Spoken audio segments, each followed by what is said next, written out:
hemos aprendido de todo la conflictividad que hemos pasado. Obviamente, estando la guerra, muy difícil dialogar.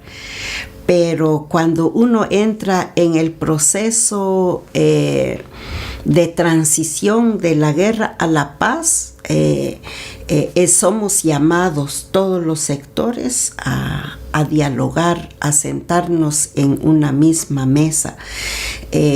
Toda esta parte lo hicimos dentro del diálogo nacional, dentro de la asamblea de todos los sectores sociales, para ponernos de acuerdo en los temas que atañan hacia el futuro, en lo social, en lo económico, en lo militar y en lo político.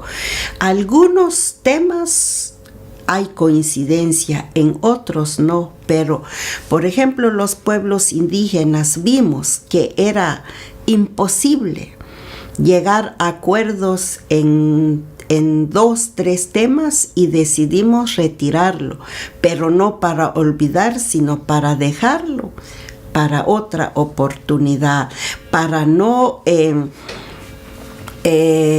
ser el obstáculo para seguir avanzando, y así se hizo.